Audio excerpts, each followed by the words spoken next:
Is run it back. Look at us. Our family just got a little smaller. Who's around? Chandler, Boogie, Michelle. Got a lot of games that we want to talk about from last night. We're going to start with the late one. Well, not late. Warriors and Rockets. Goodness gracious, Jalen Green had himself an evening. Houston wins 109-94. Jimmy Butler is the story we're probably going to start with here, but I just want to mention that Green finished with 38 points. Shingun finished with 17. Tari Eason had 14 off the bench, and Steph with 20. The win is great, but the Jimmy Butler at all for Golden State is an issue. He left the game, was not able to return.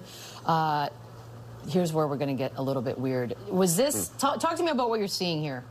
Golly, that looks way worse when you watch it over and over again. I see a freak accident. Yeah, I don't think this is dirty at all. I think this is both guys kind of a loose ball here. No one is pushing anybody into the person on purpose. Obviously, Thompson's just kind of, they're flailing around here, and he's trying to go get his offensive rebound. Draymond kind of grabs him. I hate the narrative that this is dirty on either of their parts, on Draymond's or Thompson's. This is just like Boogie just said, this is kind of a freak accident play where they just clipped his heel, and hopefully he's okay. Obviously, he's getting MRIs and stuff today. I don't think anything's going to be broken or fractured or anything serious, but he is going to be violently sore for a while. Yes, that bruised tailbone, anything of that nature, that's always a very, very sensitive injury. It definitely takes some time to get over an injury like that. You know, not wishing that on Jimmy. Hopefully I'm completely wrong and, you know, the results come back completely opposite. But, you know, wish him health, wish him a speedy recovery. But it's definitely a big blow to the Warriors. I mean, it's a huge blow because since the trade deadline, that's been the story, right? Jimmy got there and Golden State turned things around, and immediately you just sort of felt like, uh-oh, what is this going to look like? If he does have to miss multiple games, how much trouble are they in? It's not great. We can see the difference, how much better of a team this is with Jimmy in the lineup. Offensively, just creating a little more separation, a little more second option for Steph Curry to not get guarded the way he usually gets guarded. And Udoka even said that afterwards. He said, we can now, with Jimmy out, shift our focus back to solely on Steph Curry, basically. So that hurts them to not have that counter. It obviously hurts their defense. They have their third leading scorer all year long, Jonathan Kuminga, who has averaged 15 points, who's now finally going to get the opportunity. He got it last night. He didn't play in the play-in. He didn't play in the first two games, or the last couple of games. So you have to insert him now and let him do the things that he does, because you're missing a lot of production. You're missing a lot of athleticism, toughness, everything that Jimmy Butler brings. They're going to collectively have to find that somewhere else if he is out.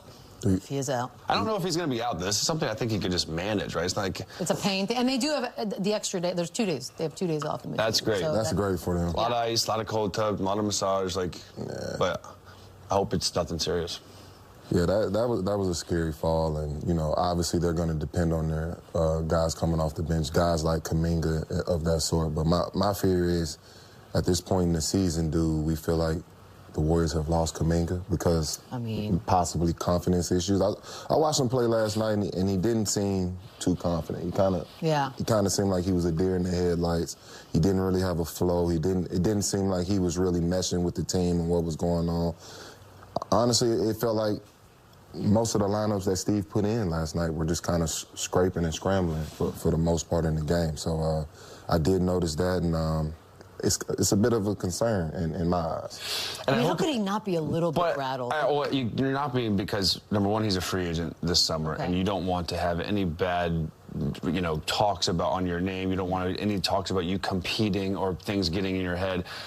Teams across other 29 teams know that Jonathan Kuminga is a player. He's 22 years old. The guy's averaging 15 points in the NBA in a season. That is at 15-3. He obviously needs to work on his three-point shooting, but he does so much stuff good that there's got to be a way to find minutes, even with Jimmy Butler on the floor, in my opinion. I don't know how you go from playing all year long to up and down. It feels like there's something else there, because I don't care. We're talking about matchups or fit or styles. Like, you can find minutes for Kuminga if you're finding minutes for Santos and these other guys that play. So that doesn't make sense to me. So I hope he doesn't get too mentally, you know, beaten down and allow that to affect his game, because he's got a huge payday coming this summer regardless, everything he's been through. And I think he probably hopes he's not in Golden State next year after the way his up and down career has gone there. So it really has been. He has a great opportunity now to even showcase himself more to these other teams that are going to bid on him being a restricted free agent this summer. Boogie, I want to talk about physicality, because there are Warriors fans out there. They don't love this for their team. It's been very physical, but I think those of us watching are like, this is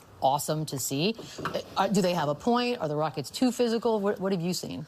It is getting to a point where I think the refs are letting too much go. And obviously as a fan, as a physical player myself, I enjoy this type of basketball. I think this is, the foundation of basketball. I think this has always been a part of it. I think in the past, 10, 15, possibly 20 years, we've kind of shied away from the physicality of basketball. But with all that being said, it was some plays within the game that I thought, the refs let go a little too much. It was one specific play where Peyton tried to drive down the lane and go for a dunk. He just completely got clipped. I think Steve called the timeout immediately afterwards. So it was plays like that stood out to me, and that's just like, you have to make those calls. Some things you just can't let go. But as far as the series, I think it's a great series. I think both teams are competing very, very hard. I enjoy the physicality of it. I don't see anything wrong with it, but it is some place that got missed last night. And you always hear the term playoff basketball. This is what that's right. about. This is what makes these series so intense and physical. And again, when you play someone 3, 4, 5, 6 times in a row in a week and a half span, like they're going to irritate you. You're going to know their stuff. So it's going to come down to all this other stuff, who gets the 50-50 balls, who's on the floor first, who's taking charges. So a lot of that, the talent, the plays, the sets, the terminal, that's all gets taken out, and it's who's going to play harder. And the Rockets showed last night they bounced back. They had jitters the first game. They didn't look good. Jalen Green was unbelievable last night. He's got to find a way to be more consistent like this. But as far as the Warriors fans being unhappy, you got one of the more physical, players on your team, Draymond Green, that loves this environment. And as a referee, you almost have to officiate a game differently with Draymond in it. If Draymond Green does certain things, he's got priors. He's going to get teed up.